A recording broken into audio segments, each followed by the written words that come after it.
good, beautiful, sunshine day to all you beautiful souls out there. It's going to be a hot one today. It is going to be a hot one today. Usually, our services, especially in the cleaning out realm, but we're not cleaning today. We're decluttering. Usually our services start around 10 a.m. Most people don't want you in their house at 8 o'clock in the morning. People will argue that. Some people are okay with that. But the majority of what we have encountered, people would like you to come after 8. So we just set it at 10, and that's usually our start time in the routine cleans. What I want to talk about this morning is, the topic is going to be commitment, but this is going to be predicated around individuals that may be just getting out. You know, maybe you just left your mom and dad's house. Maybe you haven't yet. Maybe you're still home. There's nothing wrong with that neither. That doesn't matter. We're one of the only countries that like push our kids out at 18 years old. Like, we're one of the only countries in the world that do that. Not saying it's right, not saying it's wrong. On that note, though, getting out into this world can be a big, scary thing. And I'm using my childhood, my adolescent years, my teen years as an example because I don't know yours.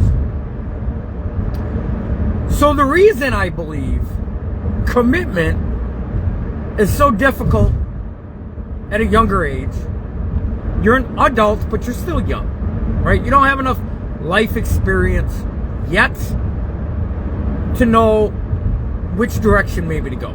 So I want to tell you something. There is no wrong direction, unless you're gonna ruin your life like I did. I don't encourage that whatsoever. So there's really no wrong direction. I use this analogy a lot because I deal with it with my Patty and even myself in a convenience store.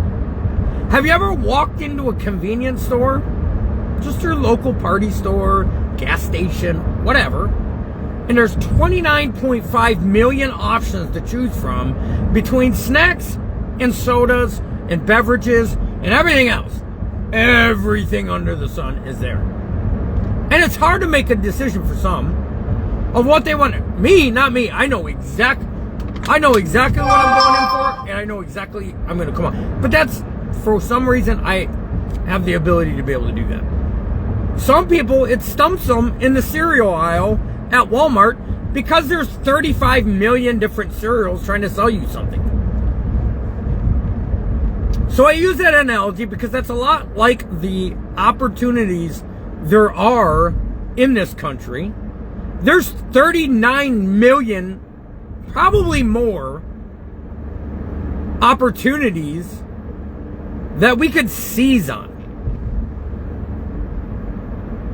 I am not giving business advice. I'm giving maybe a little bit of encouragement or life advice at a young age from what I would have thought differently I would have done when I was 19 years old or 20.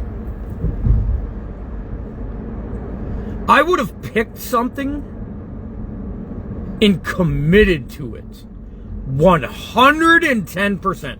Whatever that is. Doesn't matter if you get into skilled trade. Doesn't matter if you start a local 9 to 5.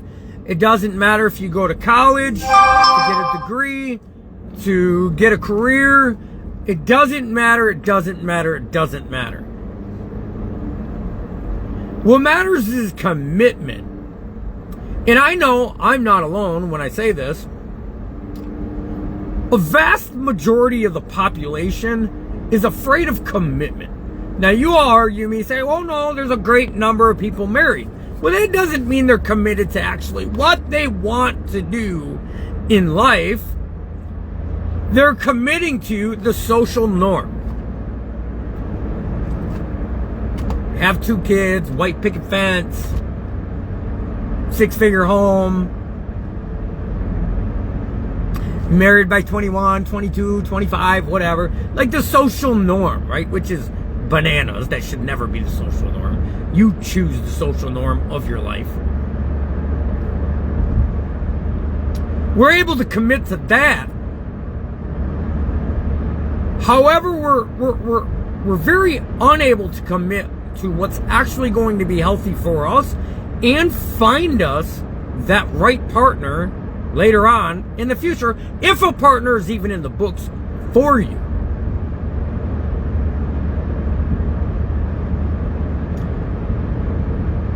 I, growing up, committed to the wrong things. Can't speak about you, I don't know you. But I know I committed to the wrong things. But what I found out later on in life is because I committed to the wrong things and ruined my life for a good majority of my life, or a good portion of my life, I learned if I use that same energy in something to get a better outcome, that same commitment I used to destroy my life, I could implement that into a better life. That works. So I think we in this country have a bad problem committing to what we truly want to do. Not the social norm. It's clear and evident everybody can commit to not everybody. A big majority of the population can commit to the social norm.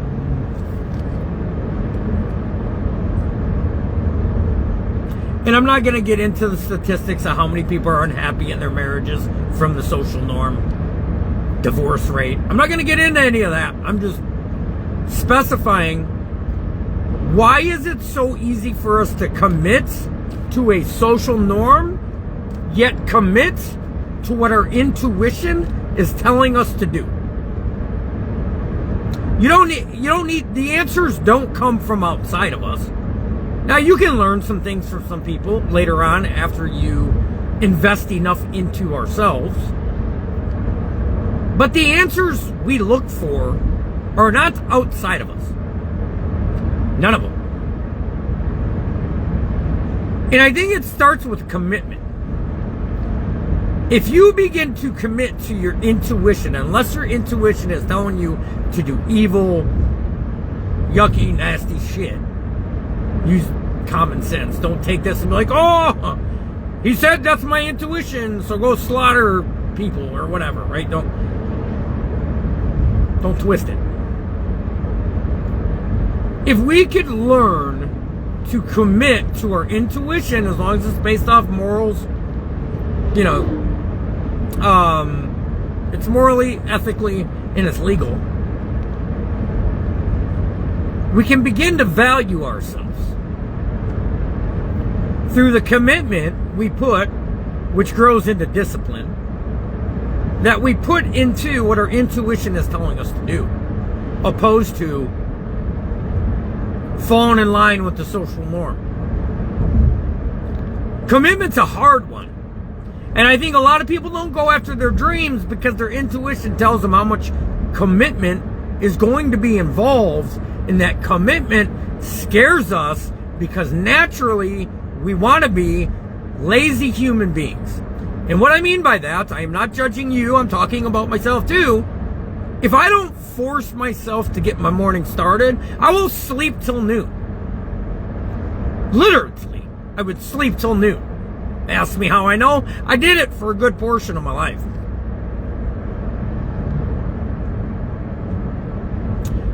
But we fear I feared the commitment because I feared what it was going to take day in and day out. Or my intuition knew what it was going to take day in and day out to get the results that I wanted to get in life. I knew what it was going. I didn't know everything, but I knew the lazy time in my life was going to have to be over. And we are naturally, I don't know if it's because that's the way we've been programmed, for comfort and ease, and everything's convenient. You can reach in your pocket and pull out your phone and look up the universe. Like, that's convenient. Party store here, party store there, McDonald's here, McDonald's there. Everything's convenient. You don't even got to leave your damn house anymore. They'll deliver the food to your damn house from McDonald's. Those are all signs of how lazy we have become as a population. And this isn't a, oh, you're lazy bash video. I'm not saying, I'm talking about myself. So through commitment, you have to eradicate laziness. You're going to have to do shit when you don't want to do it. If you only do shit when you want to do it, you are going to struggle for the majority of your life. In other words, if you only take action when your feelings tell you to, or you act off emotion and feelings, you are going to struggle. You're going to struggle. You're probably going to be stuck in poverty for the rest of your life. That's not judgment. That's fact-based shit. That's how it is. If you choose to only react when the feeling feels good, well, guess what? That's not reality. We feel good less than we feel bad a lot of the times in life. Especially when you start hitting in your 40s. You're not going to feel good every day. It's not going to feel good every day. But the task must go on. Whatever we're committing to must go on. Let's use an example in a relationship. The first 6 months is the doggy love years, right? Everybody's Gucci, hold it to it. You're on your best behavior for 6 months to a year. Give or take. What happens after year 5 and year 10 and year 15 and year 20? When everybody gets comfortable and they stop pushing in the relationship and growing and putting energy into the relationship, people drift apart. Divorces happen. Spouses cheat on each other. Relationships go down the tank. There is no relationship. There's just existence. Because we get comfortable. We're natural beings we're trying to get comfortable to put the least amount of effort in to still keep the little prize over here, but not have to put in the hardcore work like we did that first year. And I'm not giving relationship advice, by no means necessary. I'm just giving examples of what I've learned throughout my life.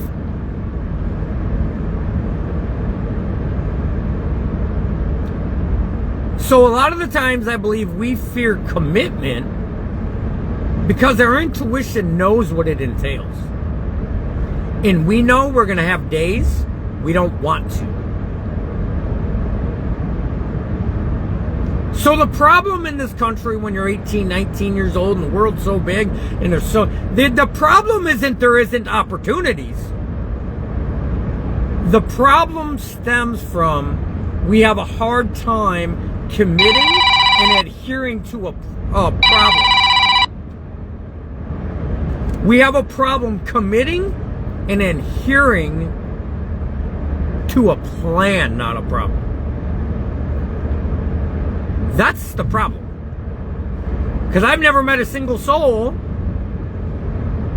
that couldn't commit to something and reap the rewards of it a decade later, 5 years later, whatever the number is. It doesn't matter. Some people move faster, some people move slower, whatever it takes. So I believe if I would have knew that,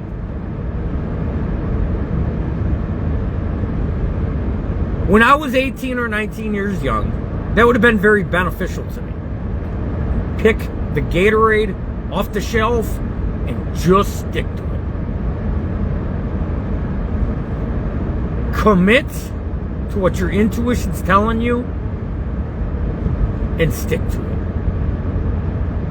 Don't jump from job to job to job to job to job. And I'm not telling you if you're getting treated like shit where you're employed not to have options. Forge the skills through commitment and discipline, and the results will speak for themselves. So we definitely don't lack an opportunity problem in this country. If you look up the statistics of the the percentage of people in poverty, I would bet, in not all cases I understand, but I would bet a good portion of that percentage has a very difficult time committing to something that will benefit their life. Look at this. There's not a single soul that's 18 years old and up that knows exercise is very important for longevity and to have a better quality life.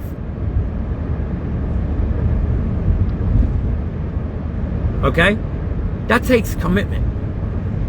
Now go walk in your local Walmart or go walk in your local Meijer and pay attention to how many people commit to that and how many don't. That's proven fact right there. People having a hard time. This isn't a bash video either. I'm talking about myself. We have a hard time to commit to what we know will be good for us for whatever reason. But we have zero problem committing to the brown bottle every single weekend or every night we come home or the drugs in the street or the rugged life, whatever you want to call it, right? Zero problem committing to the demise of ourselves. But it's the biggest struggle in the world to commit to invest into the betterment of ourselves. Why is that?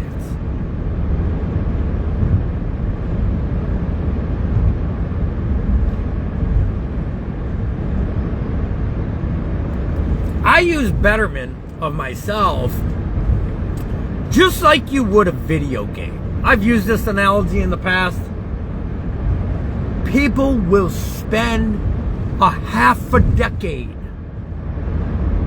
getting the best camo packages for Black Ops and getting the best stats, yet zero of that energy into the betterment of the outcome of their life. That proves my point about the commitment. Maybe I'm a little wrong. We don't have a problem to commit. We have a problem committing to the right things that'll give us the right results. Because commitment to the betterment of our lives doesn't always feel good. It doesn't feel good all the time. Going through the daily task doesn't always feel good. It's boring half the time.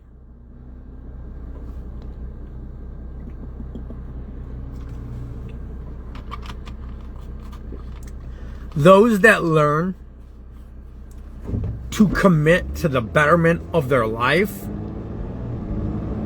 are typically the ones that get ridiculed and bashed because they have something the rest don't have. No, they don't. They committed to different things. They committed their weekend to growth instead of hangovers. And I'm not knocking alcohol. And people in my family that drink often. I drank every single day for a numerous amount of years. I have friends and family who both drink. I'm not knocking drinking. But we won't commit to the betterment of our life and our outcomes for our family on the weekends. But we'll commit to waking up with an excruciating hangover. Or drug hangover. Or whatever. And I'm not telling you not to go out and have fun. I'm not saying that. But you can see it all over line. Envy, greed, and jealousy. You can see it all over. So just say somebody does something, they disappear for 5 years. They invest every bit of that 5 years into the betterment of themselves. They start something that starts from $0. It turns into a multi-million-dollar business, and you have a whole bunch of people on the sidelines jealous and ridiculing them and bashing them. But they could have did it too, and chose not to. They chose not to. If we have 1 ounce of hatred, jealousy, or envy in us, you can never get out of the situation you're currently in right now, whatever that is. those things are the antidote to staying stuck. It's a decision, and people don't like to hear that, and they'll ridicule you about that, and they'll make up 99.5 million excuses of why they don't have that same time that you got. I got 2 kids. Look at Elon Musk. He's got 59. Wealthiest man on earth, and he's got 59 children running around. Oh, but somebody's not raising them. Well, that's a decision he made. But I bet you they'll never struggle financially. Ever.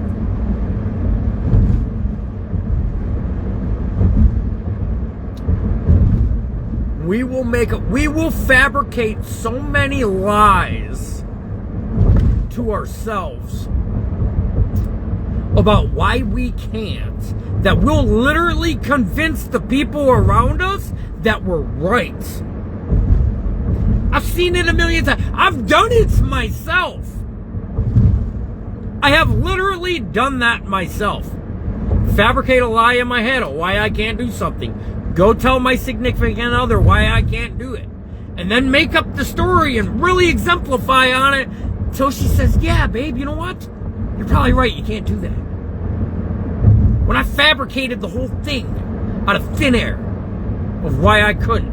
When in all actuality, I could have. We've all done that. So we don't have a problem. Actually, we don't have a problem with committing at all in this country. Not at all.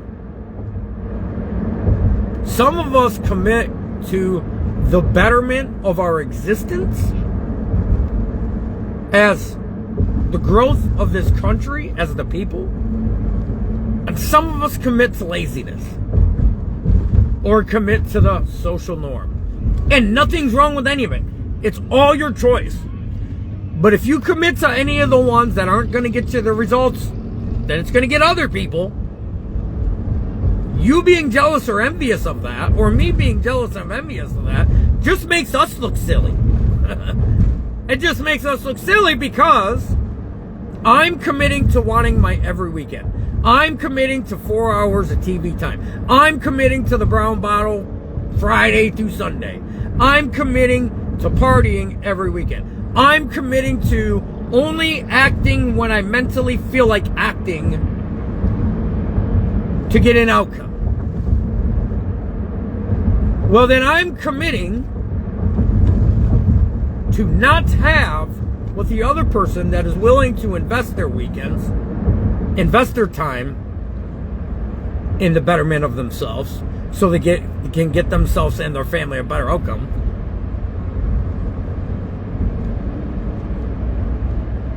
You can't be envious of that person. And if you do, your mind, if you do envy those people, I would tell you this. And I'm not trying to tell you what to do. I would begin to invest in the way I think. We talked about perspective the other day. Begin to invest into the way you think. Because what we think becomes our reality. That's just the truth. I love you all. God bless you. Have a blessed Monday.